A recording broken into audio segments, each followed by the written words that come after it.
Bom, nós vamos dar continuidade então ao nosso estudo do livro de Daniel. Hoje nós vamos ver o capítulo 3. Como a gente tem feito toda semana, né? A gente tem feito um resumo do capítulo anterior antes de passar para frente, então a gente vai fazer a mesma coisa. Na semana passada a gente viu que Nabucodonosor, ele teve um sonho, né? E ele, quando ele teve aquele sonho, ele entendeu como um mau presságio. Ele falou assim, isso tem alguma coisa errada acontecendo, né?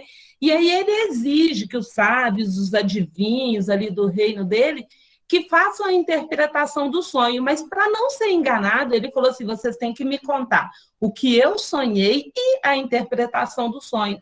Só assim eu vou poder confiar no que vocês falaram, só assim eu vou saber que vocês não estão me enganando. E aí ninguém conseguiu, né, fazer o que o rei queria, porque interpretar é fácil, até porque eu posso ir pelo que eu entendo. Agora, contar o que o rei sonhou já não era para qualquer um. Então o rei manda matar todo mundo, e aí Daniel confia em Deus, e antes de conversar com Deus, Daniel fala com Nabucodonosor, espera que eu vou orar ao meu Deus, e eu vou contar para você o seu sonho e a interpretação. E aí a gente viu um exemplo maravilhoso de fé, né? Antes mesmo de pedir a Deus que contasse, Daniel foi ao rei e falou assim, pode ficar tranquilo que eu vou te contar. Então, a gente vê como a gente precisa se portar, né? Frente às coisas. Não é fácil. Às vezes acontecem coisas que a gente dá uma titubeada mesmo, né? E a gente fala assim, meu Deus, será que esse negócio não vai dar certo? Será que não é para ser? E a gente tem momentos de fraqueza, mas a gente precisa voltar para o eixo e lembrar quem é o nosso Deus, assim como Daniel fez. Lembrou quem era o nosso Deus e falou assim, pode ficar tranquilo que eu vou fazer o que você quer, não precisa mandar matar ninguém. E aí Daniel chama os seus 3 amigos, né? Ananias, Misael e Azarias, e eles oram a Deus e pedem que Deus revele a eles o sonho e a interpretação. E aí Deus faz o que eles pediram, né? E conta a Daniel o que o rei tinha sonhado, bem como a interpretação. Então Daniel vai até Nabucodonosor e conta para ele o sonho e a interpretação e fala para ele assim, olha, quem te revelou o sonho e a interpretação foi Deus. Ele me revelou isso para que eu pudesse te contar, para que você soubesse sobre as coisas que ainda vão acontecer no futuro. Então, ele conta sobre a sucessão de reinos até a vinda do reino de Deus, né? E aí, Nabucodonosor honra o compromisso dele com Daniel, né? Que ele falou que se a pessoa revelasse sua interpretação, ele daria muitas honras, muitos presentes, e ele honra, e Daniel fala com ele, mas não pode fazer isso só para mim, tem que fazer para os meus amigos também, que me ajudaram a orar a Deus. Então, Nabucodonosor honra Daniel, Ananias, Misael e Azarias com vários presentes, com cargos, que a gente vai ver nos próximos capítulos que esses cargos acabaram trazendo outros problemas, né?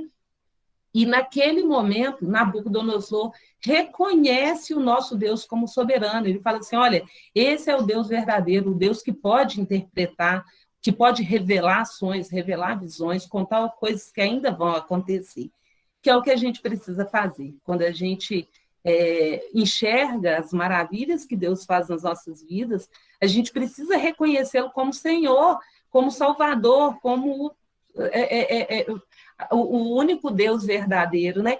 E Nabucodonosor, naquele momento, faz isso, mas como a gente vê que acontece muito, né? Logo depois ele se esquece e volta a errar de novo, como a gente vai ver no próximo capítulo.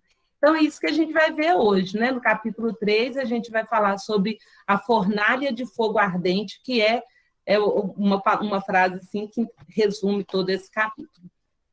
Então, como a gente fez na semana passada, eu vou ir lendo cada versículo e a gente já vai estudando. Ao invés de ler todo o capítulo de uma vez, eu vou ir por versículo que eu achei que funcionou melhor, né?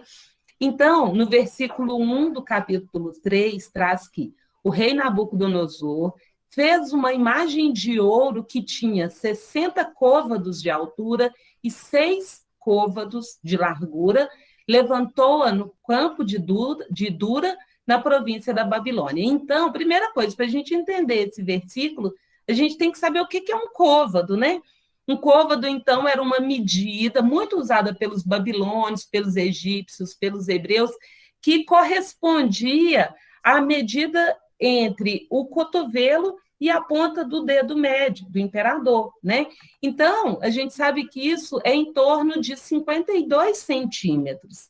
Então, quando fala que ele fez uma imagem de ouro, essa imagem de ouro foi feita à sua semelhança, então era uma imagem do rei, feita toda de ouro, com cerca de 31 metros de altura, né? 60 côvados, então, fazendo a correlação aí, dá 31 metros de altura, e cerca de 3 metros de largura, que é o equivalente hoje à nossa estátua do Cristo Redentor que tem lá no Rio de Janeiro. Ou seja, olha que o tamanico que a gente é perto daquela estátua. E foi isso que Nabucodonosor fez naquela época.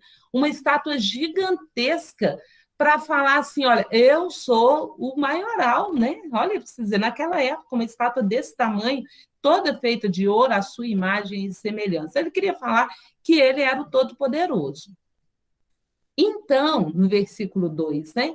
Então, o rei Nabucodonosor mandou ajuntar os sátrapas. Quem que eram os sátrapas? Sátrapas eram como se fossem os chefes dos governadores, né? Era uma pessoa que tinha um alto cargo, pessoas, né, que tinham altos cargos, nomeados pelo rei, para que pudesse ajudar a controlar o trabalho dos outros, né? Era um chefe.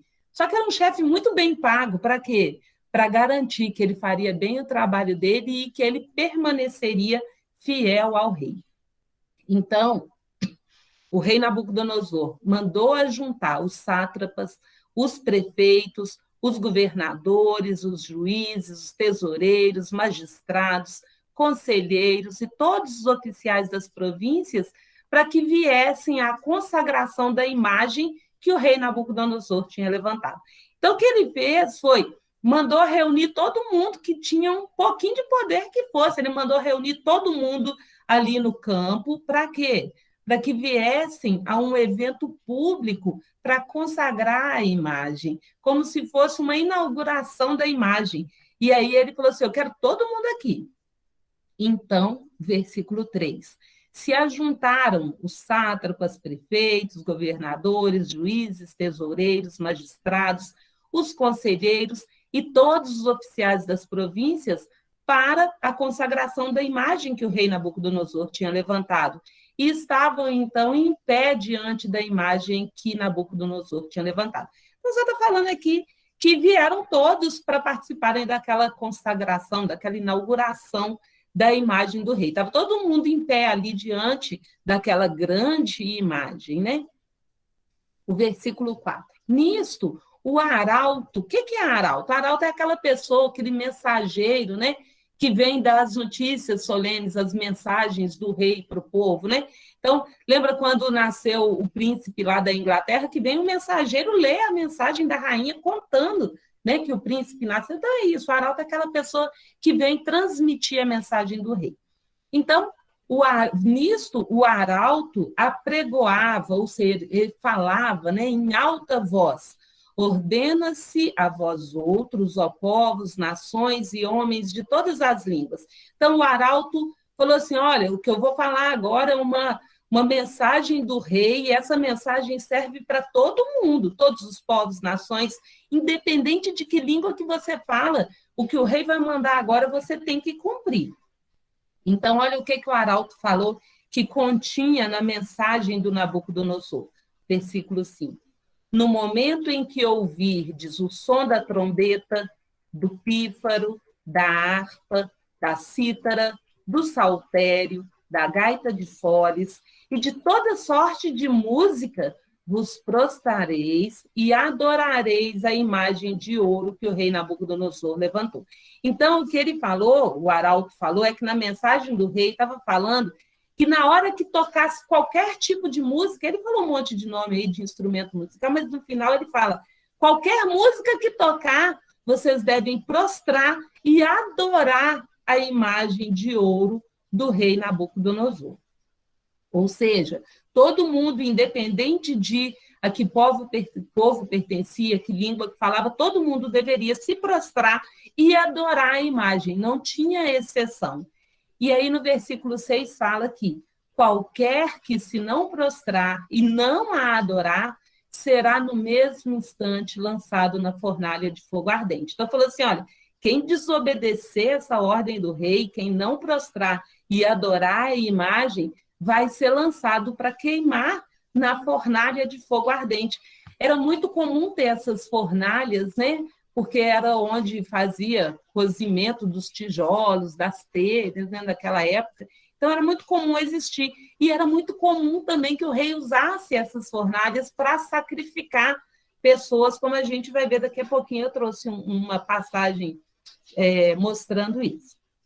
Portanto, quando todos os povos ouviram o som da trombeta, do pífaro, da harpa, da cítara, do saltério e de toda sorte de música, eles se prostraram, tantos os povos, nações, homens de todas as línguas, e adoraram a imagem de ouro que o rei Nabucodonosor tinha levantado.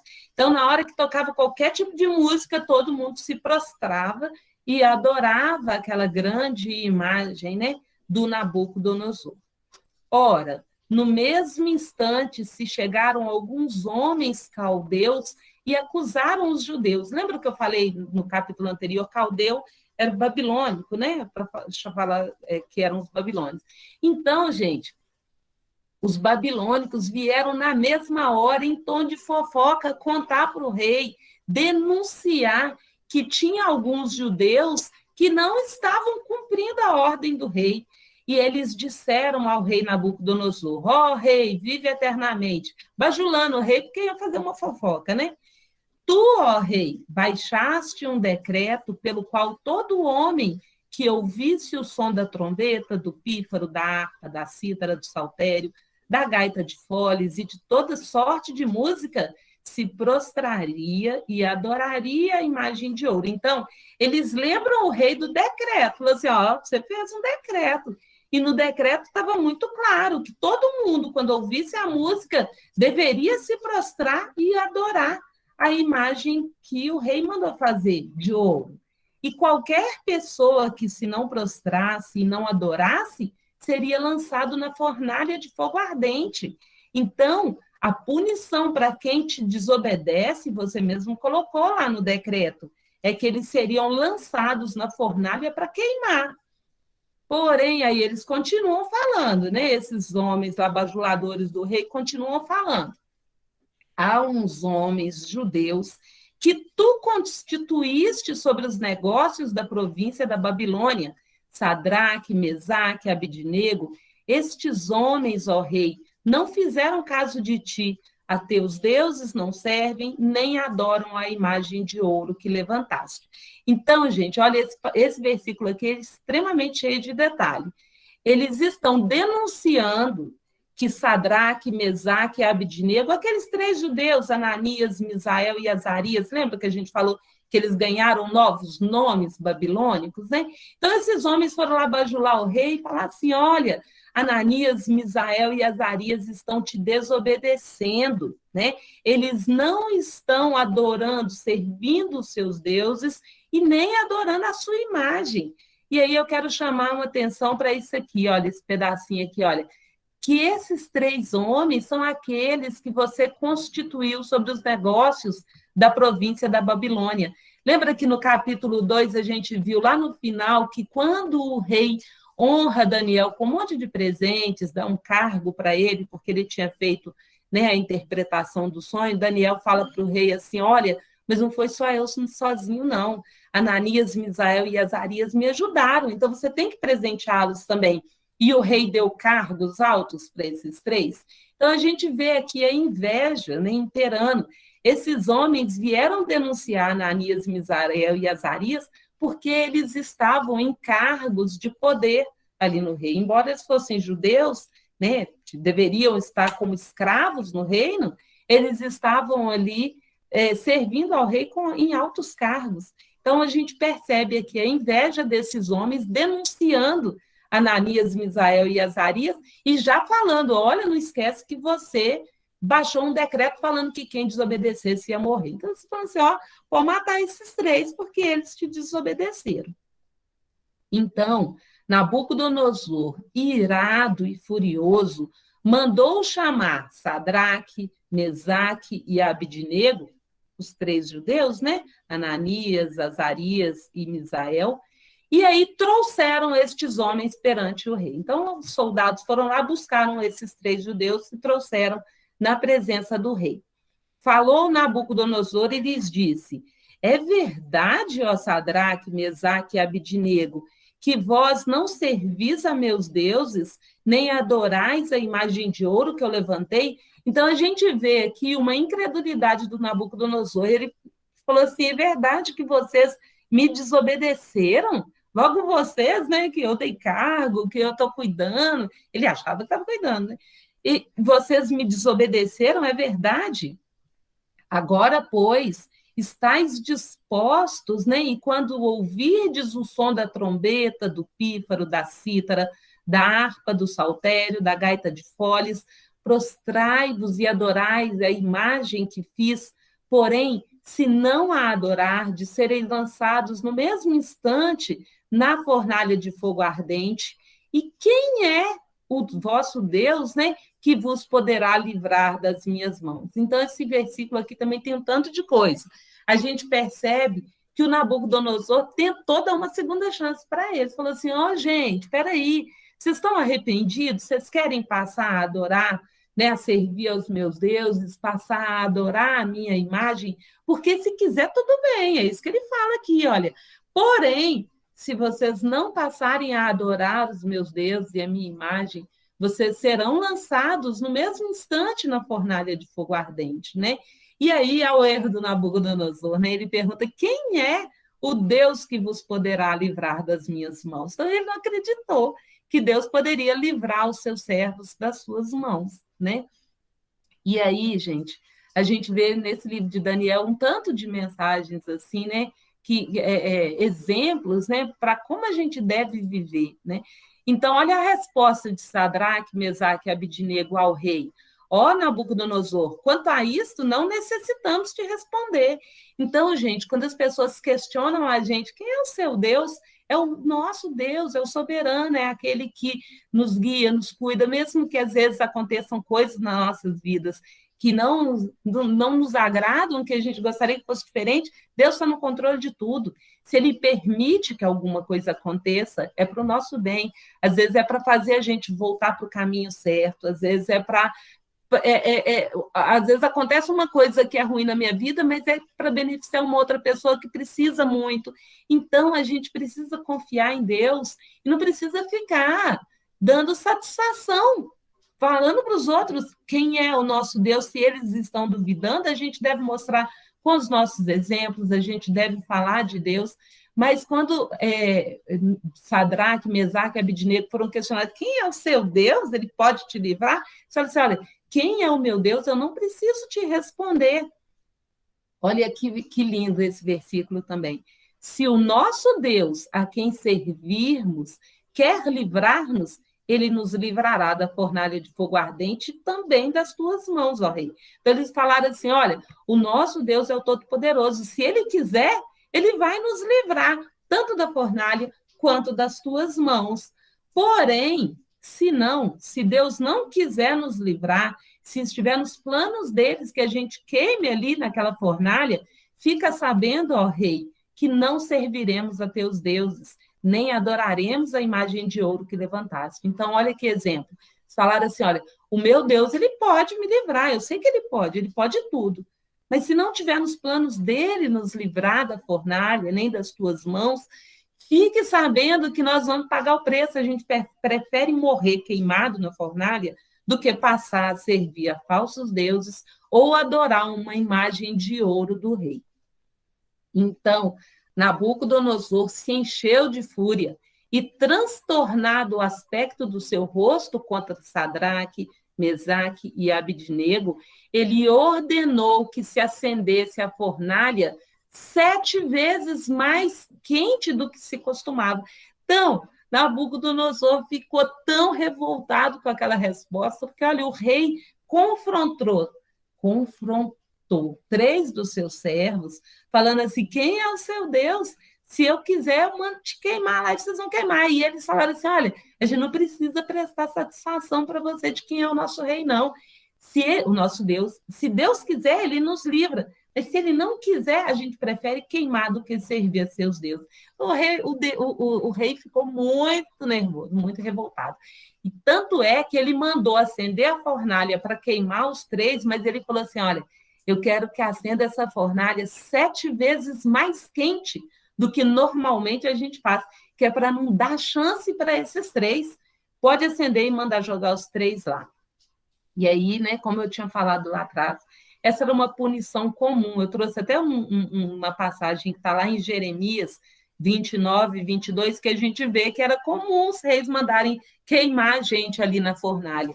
Essa passagem fala aqui: daí surgirá nova espécie de maldição entre os exilados de Judá que estão na Babilônia. O Senhor te faça como a Zedequias e como Acabe, os quais o rei da Babilônia assou no fogo, né? Então, depois a gente pode, uma hora, até voltar e falar mais sobre essa carta de Jeremias, que é linda, mas aqui só para a gente ver que isso era comum, né? Mandar queimar o povo na fornalha. Então, olha aqui, Nabucodonosor ordenou aos homens mais poderosos que estavam no seu exército que atassem, né, que amarrassem Sadraque, Mesaque e Abidnego e os lançasse na fornalha de fogo ardente. Então, ele mandou não só jogar os 3 lá dentro da fornalha, mas mandou jogar amarrado para garantir que eles queimariam, né? Então, estes homens foram atados com seus mantos, suas túnicas e chapéus e suas outras roupas, e foram lançados na fornalha sobremaneira acesa. Então, ele pegou e mandou jogar os 3, né, judeus lá dentro da fornalha, com todos os seus pertences, eles bem amarrados, né, atados, para que eles não tivessem chance nenhuma de sobrevivência. E aí o versículo 22 traz que, porque a palavra do rei era urgente e a fornalha estava sobremaneira acesa, as chamas do fogo mataram os homens que lançaram de cima para dentro a Sadraque, Mesaque e Abidnego. Então, aqui está falando que a fornalha estava tão quente, porque ele mandou colocar tanta lenha para ficar 7 vezes mais quente, que quando os soldados vieram trazendo, né, Ananias, Misael e Azarias para jogar lá dentro, o calor perto da fornalha já era tão quente que acabou matando os soldados. Então, eles morreram por trazer os 3 judeus para jogar dentro da fornalha. Então, os soldados morrem e Ananias, Misael e Azarias são lançados dentro da fornalha. Estes 3 homens, Sadraque, Mesaque e Abidnego, caíram atados dentro da fornalha sobremaneira acesa. Está falando aqui, então, que os soldados morreram, mas eles conseguiram jogar os 3 dentro da fornalha. Então, o rei Nabucodonosor se espantou, se levantou depressa e disse aos seus conselheiros: não lançamos nós 3 homens atados dentro do fogo? Responderam ao rei: é verdade, rei. Então, Nabucodonosor olhou para dentro da fornalha e falou assim: gente, mas nós não mandamos jogar, não foram os 3 judeus lá dentro? E não mandei jogar esses 3 judeus amarrados dentro da fornalha? E os conselheiros, foi isso mesmo, isso que a gente fez. E aí, tornou Nabucodonosor, o rei, né, falou: eu, porém, vejo 4 homens soltos que andam passeando dentro do fogo, sem nenhum dano, e o aspecto do quarto é semelhante a um filho dos deuses. Então, Nabucodonosor, olhando para dentro da fornalha, falou assim: se a gente lançou 3 e os 3 estavam amarrados e dentro de uma fornalha extremamente quente, por que agora eu estou vendo 4, os 4 soltos, andando dentro da fornalha e sem dano nenhum, sem estarem queimados, né? E aí tem uma grande discussão de quem é esse 4º homem que apareceu dentro da fornalha, que inclusive Nabucodonosor fala que ele é semelhante a um filho dos deuses, né? E aí a gente vê esse 4º homem junto com Ananias, Misael e Azarias, né, dentro da fornalha. E muitos estudiosos da Bíblia falam que esse 4º homem era um anjo de Deus que veio para livrar Ananias, Misael e Azarias das mãos de Nabucodonosor e da fornalha de fogo ardente. Outros estudiosos falam que é o próprio Jesus, o próprio Filho de Deus que veio. Em outras passagens da Bíblia, a gente vê, né, que Jesus, ele já existia desde sempre. Lembra da Trindade? Deus é o Verbo, e o Verbo sempre existiu, desde o princípio de tudo. Então, Jesus também já existia, e muitos estudiosos falam que era Jesus. Mas eu trouxe aí, então, essa passagem de Isaías 43, versículo de 1 a 3, que fala aqui: mas agora, assim diz o Senhor, que te criou, ó Jacó, e que te formou, ó Israel. Não temas, porque eu te remi, chamei-te pelo teu nome, tu és meu. Então, falando assim, olha, Israel, você é meu, né? Quando passares pelas águas, eu serei contigo. Quando passares pelos rios, eles não te submergirão. Quando passares pelo fogo, o fogo não queimará vocês, nem a chama arderá em ti. Então, a gente vê aqui que é uma promessa de Deus, de que se a gente for fiel a Ele, que Ele vai estar sempre conosco, que Ele vai cuidar de nós. Talvez não fazendo o que a gente quer, mas Ele vai cuidar de nós de forma que a gente, sendo fiel, que a gente tenha a salvação. Porque eu sou o Senhor teu Deus, o Santo de Israel, teu Salvador. Então, com essa passagem, a gente não consegue saber se foi um anjo ou se foi Jesus. Muitos estudiosos falam que foi um, outros falam que foi outro.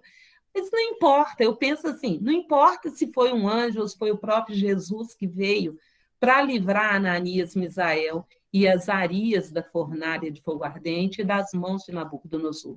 A gente vê aqui que Deus proveu a salvação, o livramento para esses três, e eu acho que é isso que importa, né? Eu tentei achar alguma coisa que falasse que era um, não achei, né? Mas eu acho que o que importa é que Deus livrou os três. Não importa se ele mandou um anjo ou se ele mandou o próprio Jesus. Então, se chegou Nabucodonosor à porta da fornalha, sobre a maneira acesa, falou e disse: Sadraque, Mesaque e Abidnego, servos do Deus Altíssimo, saí e vinde. Então, Nabucodonosor chegou na porta da fornalha e mandou os três saírem lá de dentro. Então, Sadraque, Mesaque e Abidnego saíram do meio do fogo. Então, Nabucodonosor mandou e os três saíram lá de dentro. Ajuntaram-se os sátrapas, os prefeitos, os governadores e conselheiros do rei, e viram que o fogo não teve poder algum sobre os corpos destes homens, nem foram chamuscados os cabelos da sua cabeça, nem os seus mantos se mudaram, nem cheiro de fogo passara sobre eles. Então, olha aqui, não foi isso que a gente leu lá no livro de Isaías, que se você serve a Deus e confia nele, que o fogo não vai nem te chamuscar. E aí aqui a gente está vendo que foi isso que aconteceu. Os três foram lançados na fornalha, 7 vezes mais quente, extremamente quente, e eles saíram lá de dentro como se nada tivesse acontecido. O corpo não estava ferido, o cabelo não estava chamuscado, as roupas não estavam queimadas, e eles sequer tinham cheiro de fogo, né? Falou então Nabucodonosor e disse: Bendito seja o Deus de Sadraque, Mesaque e Abidnego, que enviou o seu anjo e livrou os seus servos que confiaram nele, pois não quiseram cumprir a palavra do rei, preferindo entregar o seu corpo a servirem e adorarem a qualquer outro Deus, senão ao seu Deus. Então a gente vê aqui, olha, Nabucodonosor, ele era muito instável. A gente viu no capítulo 1, né, que ele erra e ele volta. Aí depois no capítulo 2 a gente vê de novo que ele consegue enxergar a grandiosidade de Deus, mas depois ele cai de novo. E agora a gente vê de novo aqui no capítulo 3, em outra situação, em que ele consegue enxergar a grandiosidade de Deus.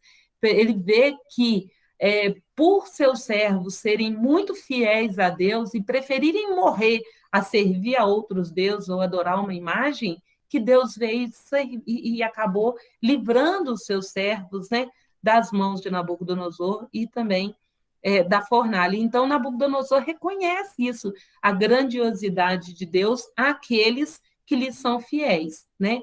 Portanto, isso Nabucodonosor falando, faço um decreto pelo qual todo povo, nação e língua que disser blasfêmia contra o Deus de Sadraque, Mesaque e Abidnego seja despedaçado, e as suas casas sejam feitas em monturo, ou seja, se alguém falar mal, blasfemar contra o Deus de Sadraque, Mesaque e Abidnego, essa pessoa vai ser despedaçada, isso é o rei falando, né? Ele dando essa ordem.